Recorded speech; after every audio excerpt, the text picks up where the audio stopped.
അപ്പോൾ ഈ അടുത്ത് ഒരു മനുഷ്യൻ ഇറങ്ങി ജനങ്ങള് പെട്ടെന്ന് കാണുമ്പോ എല്ലാവരും തിരിഞ്ഞു നോക്കാൻ പറ്റുന്ന ചില വേഷവിധാനങ്ങളുണ്ട്.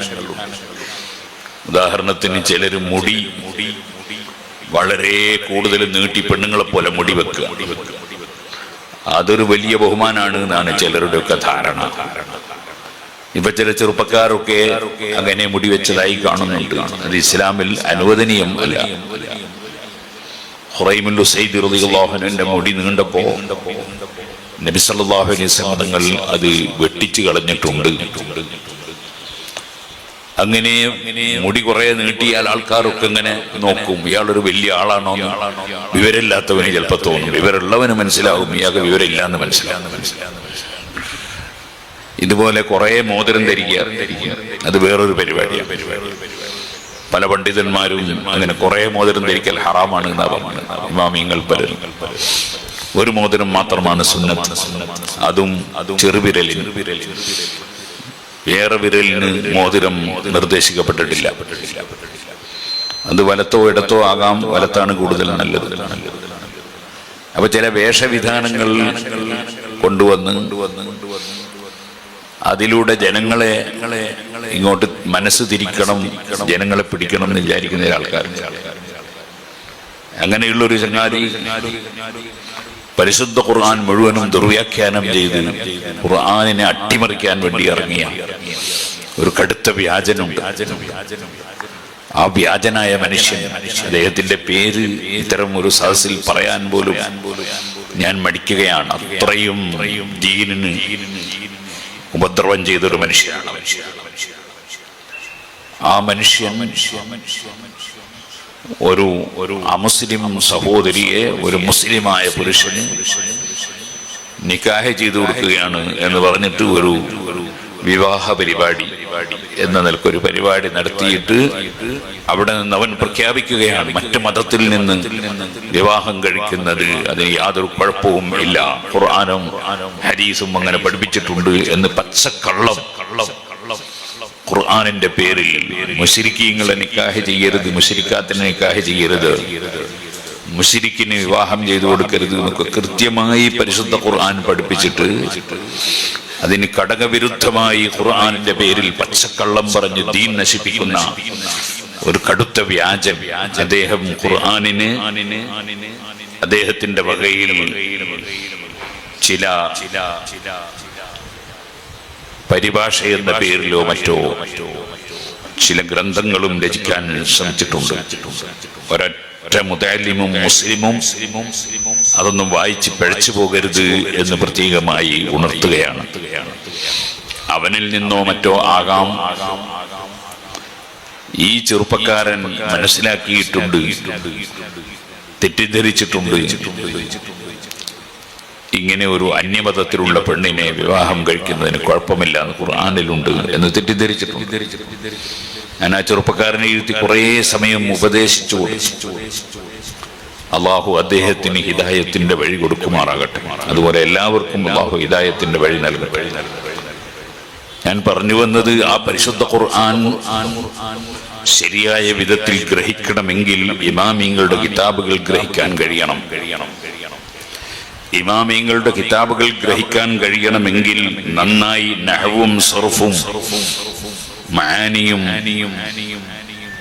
ബദീഉം ബലാഗയും അങ്ങനെ തുടങ്ങി ഒരുപാട് വിഷയങ്ങളിൽ നല്ല പാണ്ഡിത്യം നേടേണ്ടതുണ്ട്. അതിന്റെ തുടക്കമാണ് നമ്മുടെ ദർസുകളിൽ ഫഅല ഫഅല ഫഅലു ഫഅലത്ത് ഫഅലത്ത് ഫഅൽന എന്ന് തുടങ്ങിയിട്ട് സർഫ് പഠിക്കുന്നത്, അതുപോലെ നഹ്വ് പഠിക്കുന്നത്. അതൊക്കെ പഠിക്കുമ്പോ അതിന് വലിയ ഒരു മധുരം നമ്മുടെ വിദ്യാർത്ഥികൾക്ക് കിട്ടൂല. അപ്പോൾ അത് പഠിക്കാൻ വലിയ താല്പര്യം ഉണ്ടാവില്ല. കാരണം അത് ഭാഷ പഠിക്കാൻ, ഭാഷ എങ്ങനെ ഉണ്ടാക്കണം, എങ്ങനെ ഉണ്ടാകും, എങ്ങനെയാണ് വായിക്കേണ്ടത്, എങ്ങനെയാണ് മനസ്സിലാക്കേണ്ടതെന്ന് പഠിക്കുക. അറബി ഭാഷ പഠിക്കാതെ ഒരു മനുഷ്യനും പണ്ഡിതനാകാൻ കഴിയില്ല. അതുകൊണ്ട് നഹ്വ് സർഫ് പഠിക്കുക എന്നത് വളരെയേറെ അനിവാര്യമാണ്. അത് പഠിക്കുമ്പോൾ ഫഅല ഫഅല ഫഅലു ളറബ ളറബ ളറബു ദഖല ദഖല ദഖലു എന്നിങ്ങനെ മുതഅല്ലിമീങ്ങൾ സർഫാക്കുമ്പോൾ അതൊരു പാഴ്വേലയാണെന്ന് വിചാരിക്കരുത്. യുസാബു ഫാഇലുഹു, അത് ദിക്റാൻ, അത് അല്ലാഹുവിന്റെ അടുക്കൽ വലിയ പ്രതിഫലം കിട്ടുന്ന ദിക്റാൻ. കാരണം അത് പഠിച്ചാലേ നമുക്ക് അറബി ഭാഷ പഠിക്കാൻ കഴിയും.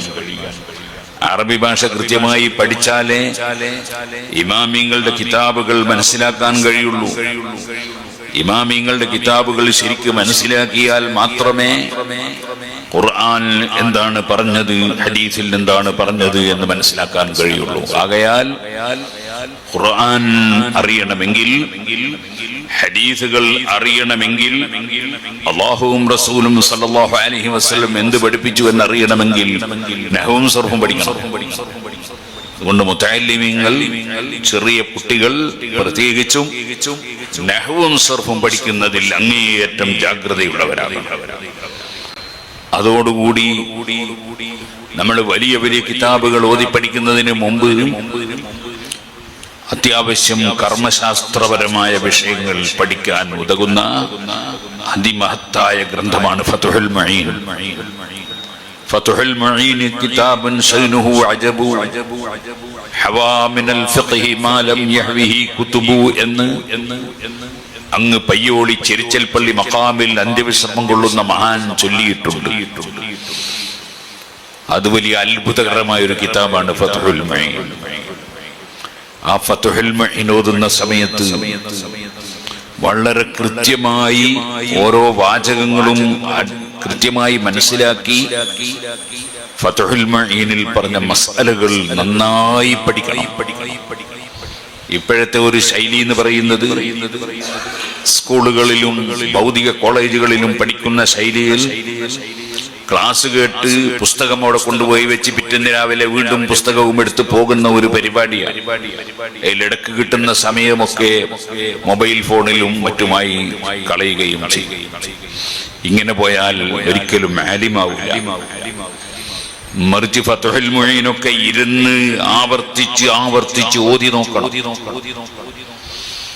കഴിയുന്നത് മുതഅല്ലിമീങ്ങൾ കൂടിയിരുന്ന് ഒരാൾ വായിച്ച് ഓതുകയും മറ്റുള്ളവർ കേൾക്കുകയും ചർച്ച ചെയ്യുകയും ചോദ്യം ചോദിക്കുകയും മറുപടി വാങ്ങുകയും കിട്ടാത്തത് വരുമ്പോ ഉസ്താദിനെ സമീപിക്കുകയും ഒക്കെ വേണം.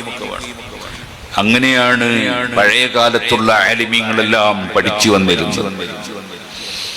ഓതിപ്പടിക്കുന്ന കിതാബുകൾ ജലാലൈനിയും അതുപോലെ ഫത്ഹുൽ മുഈനും അൽഫിയയും അതുപോലെ ഏത് കിതാബുകളും ഓതിപ്പടിക്കുന്ന സമയത്ത് നമ്മുടെ ഈ സ്ഥാപനത്തിന്റെ പ്രിൻസിപ്പൽ അഹമ്മദ് കുട്ടി സഖാഫി ഞാനും ശരീക്കന്മാരാണ്.